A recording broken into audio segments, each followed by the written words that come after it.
အားလုံးပဲမင်္ဂလာပါအရင်ရက်ကဒီစမ်းတန်းတစ်ချောင်းတွေ့ပြီဆိုရင်အနည်းဆုံး6ချောင်းလောက်တက်ရမယ်လို့ပြောထားတယ်လောက်တက်ရမယ်ဆိုတော့ငါတို့တကယ်တမ်းခွဲခြားမယ်ဆိုရင်ညင်းပါတာနဲ့မင်းဝင်လောက်တာဒီနှစ်ခုပဲရှိမှာပေါ့နော်ကျန်တာကတော့ဒီစမ်းတန်း structure အရာတိဆောက်သွားရုံပဲအဲ့တော့ငါတို့ကအညင်းလုံနီးနဲ့မင်းဝင်လုံနီးကိုသိမယ်ဆိုရင်ဒီစမ်းတန်းတွေကိုငါတို့ပြောလို့ရသွားပြီအဲ့တော့ကြာအငင်းလုံးမယ်မင်းဝင်လုံးမယ်ဆိုတော့ငါတို့အငင်းလုံးတည်ပဲဖြစ်စေမင်းဝင်လုံးတည်ပဲဖြစ်စေ buff ကိုကြည့်ပြီးတော့buff ကိုပဲကြည့်ပြီးတော့ not ထည့်ရမလားဒီမင်းဝင်လုံးတဲ့ခါကျရင် shape ပေါ်ရမလားတွေငါတို့ဆုံးဖြတ်ရတာမလားအဲ့တော့ကြာငါတို့က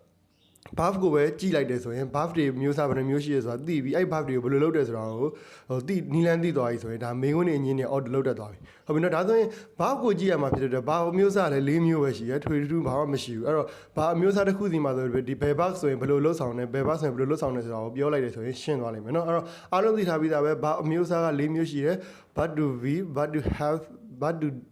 but to do ရဲ့ model verb ရဲ့ဆိုပြီးတော့၄မျိုးရှိတယ်ဟုတ်ပြီ၄မျိုးထဲမှာမှတ်ရလွယ်ရ၃ခုကိုအရင်ပြောမယ် but to be ကိုအရင်ပြောမယ်ငါတို့သုံးလို့တဲ့ sentence တွေဒီငါတို့တွေ့တဲ့ sentence တွေမှာ but to be ဖြစ်နေပြီဆိုရင်ဒါဘာမှမစဉ်းစားနေတော့ not အငင်းလုပ်ချင်တယ်ဆိုရင်လည်းအဲ့ but to be နောက်မှာ not တန်းထည့်လို့ရတယ်မေးခွန်းလုပ်ချင်တယ်ဆိုရင်လည်းအဲ့ but to be ကိုရှေ့ပို့လိုက်လို့ရတယ်ဥပမာ sentence ဆိုရင် he is ကြော်ကြော် he is ကြော်ကြော်ဒါ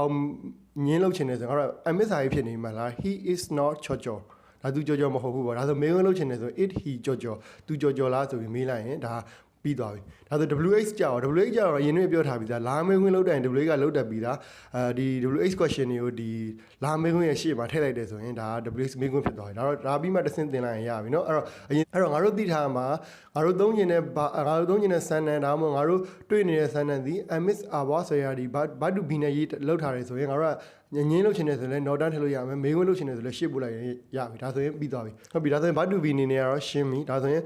model verb ကိုပြောမယ် model verb နဲ့ but to be အတူတူပဲမလို့အဲ့တော့ model verb စကားလုံးတွေ where share can go may my must ဆိုတဲ့ဒီစလုံးတွေပါပြီဆိုတာနဲ့ဘာမှမစဉ်းစားနဲ့အငင်းလုပ်ချင်တယ်ဆို not တန်းထဲမေးခွန်းလုပ်ချင်တယ်ဆိုရင်အကောင်တွေရှေ့ပို့လိုက်ဥပမာ I will go ဆိုပြီးတွေ့နေတယ် but model verb ကြီးတွေ့နေပြီ I will not go will I goအဲ့လိုမျိုးလုပ်လိုက်တယ်ဆိုတာနဲ့ငါတို့ရသွားပြီเนาะအဲ့တော့ can နဲ့တွေ့ထားhe can go သူသွားနိုင်တယ် he can go သူမသွားနိုင်ဘူး can he go သူသွားနိုင်လားပေါ့เนาะyou must go မင်းသွားရမယ် you mustn't go မင်းမသွားရဘူး must you go မေးခွန်းသဘောတရားရတော့ must you go ပဲเนาะဒါပေမဲ့အသုံးရှိမရှိဘူးတော့ပြီးရင်ပြန်ပြောပေးမယ်เนาะ must နဲ့ပတ်သက်ပြီးအဲ့လိုအသုံးရှိလားမရှိလားဆိုတာကြတော့ပြန်ပြောပေးမယ်model verb တွေမှာကဒီသဘောတရားအရသည်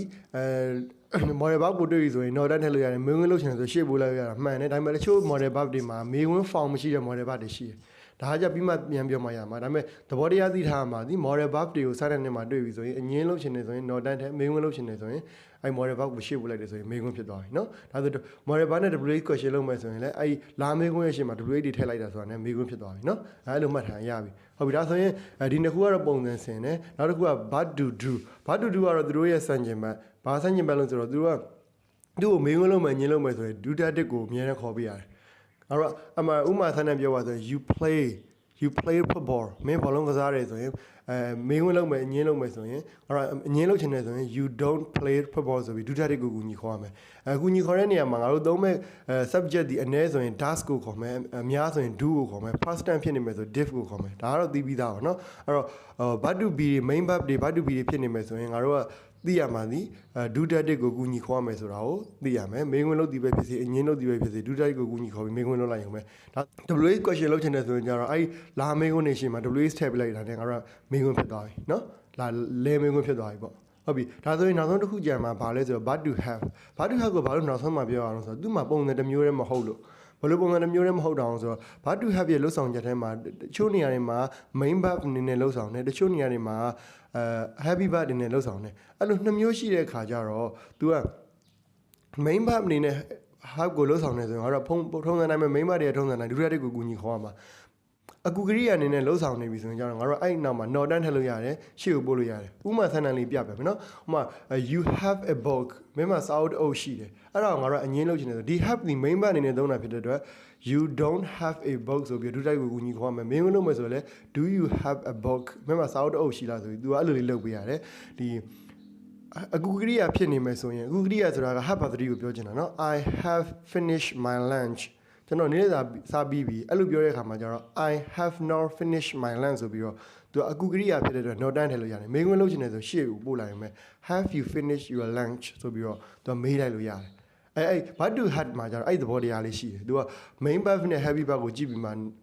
ခွဲခြားရတာဖြစ်နေရနော် what do be မှာလည်း main verb နဲ့ heavy verb တော့ရှိတယ်ဒါပေမဲ့သူတို့ကအဲ့လိုမျိုးခွဲကြရမလို့ main verb ဖြစ်ပါစေ heavy verb ဖြစ်ပါစေ what do be မှာကျတော့မေးခွန်းလုပ်ချင်တယ်ဆိုရင်ရှေ့ကိုပို့လို့ရတယ်အငင်းလုပ်ချင်တယ်ဆို not done ထည့်လို့ရတယ်အဲ့ what do be မှာဒီ what do have မှာကျတော့အဲ့လိုမရအောင်အဲ့ဒါလေးတစ်ချက်တော့သတိထားနော်ငါတို့က I have a book လို့တွေ့လာတဲ့ခါကျ I have not a book ဆိုပြီးတော့သုံးလို့မရဘူးနော်သူဒုတိယတစ်ကိုပဲဂုဏ်ကြီးခေါ်ရမယ်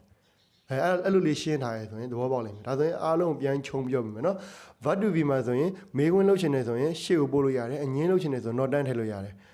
model ဘာမှာဆိုရင်မေးခွန်းလုပ်ချင်တယ်ဆိုရင်ရှေ့တန်းပို့လို့ရတယ်အငင်းလုပ်ချင်တယ်ဆိုရင် not done ထည့်လို့ရတယ်what to do မှာကတော့မေးခွန်းလုပ်တီဖြစ်စီအငင်းလုပ်တီဖြစ်စီ do that did ကိုကူညီခေါ်ရမယ်အ ਨੇ ဆိုရင် does ကိုသုံးမယ်အများဆိုရင် do ကိုသုံးမယ်